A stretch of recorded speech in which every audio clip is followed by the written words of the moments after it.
എലിപ്പനി. എലിപ്പനി എന്ന പേരിൽ നമ്മുടെ നാട്ടിൽ അറിയപ്പെടുന്ന, ഇംഗ്ലീഷിൽ ലെപ്റ്റോസ്പൈറോസിസ് എന്നും വീൽസ് ഡിസീസ് എന്നും അറിയപ്പെടുന്ന ഈ രോഗം പകരുന്നതിന് പ്രധാന കാരണം എലികളും അതുപോലെ മറ്റു ചില ജീവികളുമാണ്. അതുകൊണ്ടാണ് എലിപ്പനി എന്ന പേര് ലഭിക്കാൻ കാരണം. ലെപ്റ്റോസ്പൈറ അണുക്കൾ പകരുന്ന വിധം. എലിപ്പനി പരത്തുന്നത് പ്രധാനമായും എലികളാണ്. എലികളെ പോലെ തന്നെ റോഡൻസ് എന്ന വിഭാഗത്തിൽപ്പെടുന്ന മറ്റു ചില ജീവികളും രോഗാണുക്കളെ പരത്തുന്നു. രോഗവാഹകരായ എലികളുടെ മൂത്രത്തിൽ ലെപ്റ്റോസ്പൈറ അണുക്കൾ ഉണ്ടായിരിക്കും. ഇവ മനുഷ്യന്റെ ചർമ്മത്തിലും മറ്റുമുണ്ടാകുന്ന ചെറിയ പോറലുകൾ, മുറിവുകൾ എന്നിവയിൽ കൂടി ശരീരത്തിനുള്ളിൽ പ്രവേശിക്കുന്നു. കൃഷിപ്പണി ചെയ്യുന്നവർ, മൃഗങ്ങളെ വളർത്തുകയും പരിപാലിക്കുകയും ചെയ്യുന്നവർ, മലിനജലവുമായി സമ്പർക്കമുണ്ടാകുന്ന ജോലികൾ ചെയ്യുന്നവർ തുടങ്ങിയവർക്ക് ഈ രോഗം വരുവാനുള്ള സാധ്യത വളരെ കൂടുതലാണ്. അതുപോലെ തന്നെ ഓടകളിലും കനാലുകളിലും മറ്റുമുള്ള ജലത്തിലും രോഗകാരണമായ അണുക്കൾ ഉണ്ടാകുവാനും അങ്ങനെ മനുഷ്യരിൽ രോഗം വരുവാനും സാധ്യതയുണ്ട്. ചിലയിലും ലെപ്റ്റോസ്പൈറ അണുക്കൾ നായ, പന്നി ഇവയിൽ നിന്നും മനുഷ്യ ശരീരത്തിൽ പ്രവേശിക്കുന്നു. മറ്റു ചിലവയാവട്ടെ കന്നുകാലികളുമായുള്ള സമ്പർക്കത്തിൽ കൂടി പകരുന്നവയാണ്. നമ്മുടെ നാട്ടിൽ കാണപ്പെടുന്ന ഭൂരിഭാഗം രോഗബാധകളും എലികളിൽ കൂടി പകർന്നിരിക്കാനാണ് സാധ്യത. രോഗലക്ഷണങ്ങൾ.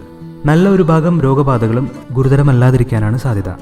എന്നാൽ കടുത്ത രോഗബാധ ഉണ്ടായിട്ടുണ്ടെങ്കിൽ രോഗലക്ഷണങ്ങൾ വേഗം പ്രത്യക്ഷപ്പെടാറുണ്ട്. തലവേദന, ശക്തിയായ ശരീരവേദന, പനി, കണ്ണിൽ നേരിയ ചുവപ്പ് നിറം, വിശപ്പില്ലായ്മ, ഛർദി മുതലായ രോഗലക്ഷണങ്ങൾ ഉണ്ടാകാം.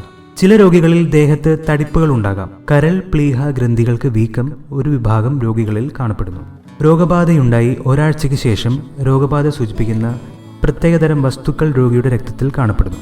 ഇവ ലെപ്റ്റോസ്പൈറൽ ആന്റിബോഡീസ് എന്ന പേരിൽ അറിയപ്പെടുന്നു. ഭൂരിഭാഗം രോഗികളിലും പതുക്കെ പനി കുറഞ്ഞു വന്ന് രോഗം ക്രമേണ ഭേദമാകാറുണ്ട്. ചില രോഗികളിൽ കരൾ വീക്കം, കിഡ്നികൾക്ക് തകരാറ്, ഹൃദയത്തിലും തലച്ചോറിലും മാറ്റങ്ങൾ എന്നിവ സംഭവിക്കാം. ഗുരുതരമായി രോഗം ബാധിച്ച രോഗികളിൽ കിഡ്നികളുടെ പ്രവർത്തനം തകരാറിലാകാം.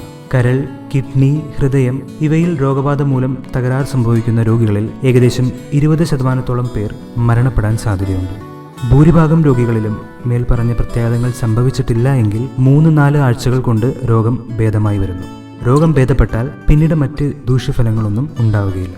എലിപ്പനി രോഗം കണ്ടുപിടിക്കുന്നത് എങ്ങനെ? രോഗബാധയുണ്ടായി ഒരാഴ്ചയ്ക്ക് ശേഷം രോഗാണുക്കൾക്കെതിരെയുള്ള ആന്റിബോഡികൾ രക്തത്തിൽ കാണപ്പെട്ടു തുടങ്ങും. കരളിൽ രോഗം ബാധിച്ചിട്ടുള്ളവർക്ക് മഞ്ഞപ്പിത്തം, ജോണ്ടിസ് ഉണ്ടാകുവാനുള്ള സാധ്യതയുണ്ട്. രക്തം, മൂത്രം ഇവയുടെ പരിശോധനയിലൂടെ ഇത് കണ്ടെത്താവുന്നതാണ്. കിഡ്നിയെ ദോഷകരമായ രോഗം ബാധിച്ചിട്ടുള്ളവരിൽ മൂത്രത്തിൽ ചുവന്ന രക്താണുക്കൾ, റെഡ് ബ്ലഡ് സെൽസ് മുതലായവ ഉണ്ടായിരിക്കുകയും രക്തത്തിലെ യൂറിയയുടെ അളവ് വർദ്ധിക്കുകയും ചെയ്യുന്നു. എലിപ്പനി രോഗചികിത്സ. ആന്റിബയോട്ടിക്കുകൾ എന്ന വിഭാഗത്തിൽപ്പെടുന്ന ചിലയിനം മരുന്നുകൾ രോഗാണുക്കൾക്കെതിരെ ഫലപ്രദമായി ഉപയോഗിക്കാവുന്നതാണ്. ആരംഭദശയിൽ തന്നെ ചികിത്സിച്ചു തുടങ്ങിയാൽ രോഗം മൂർച്ഛിക്കുന്നത് തടയുവാനും വേഗം സുഖപ്പെടുവാനും സാധ്യതയുണ്ട്. ഗുരുതരമായി രോഗം ബാധിച്ചവരിൽ രോഗബാധയുടെ കാഠിന്യമനുസരിച്ച് പ്രത്യേകമായ ചികിത്സാ രീതികൾ ആവശ്യമായി വരാം. എലിപ്പനി രോഗം വരാതിരിക്കാൻ എന്തെല്ലാം കാര്യങ്ങളാണ് നാം ശ്രദ്ധിക്കേണ്ടത്? പ്രധാനമായും രോഗം പരത്തുന്നത് എലികളാണ്. എലി നശീകരണത്തിനുള്ള ഫലപ്രദമായ മാർഗങ്ങൾ അവലംബിച്ച് കൃഷിസ്ഥലങ്ങളിലും മറ്റുമുള്ള എലികളെ നശിപ്പിക്കേണ്ടതാണ്. എലികളുടെ മൂത്രം കലർന്നിരിക്കാൻ സാധ്യതയുള്ള മലിനജലം, എലികളുമായി സമ്പർക്കത്തിൽ വരുന്ന മലിനജലം കലർന്ന കുളം, തടാകം ഇവയിൽ കുളിക്കുന്നതും ദേഹം കഴുകുന്നതും ഒഴിവാക്കേണ്ടതാണ്. മേൽപ്പറഞ്ഞ സാധ്യതയുള്ള ജലത്തിൽ കന്നുകാലികളെ കുളിപ്പിക്കാതിരിക്കുക. എലിയുടെ വിസർജ്യം കലർന്നിട്ടുള്ള ചാണകം, ജൈവവളം ഇവയുമായി നേരിട്ട് സമ്പർക്കം പാടില്ല.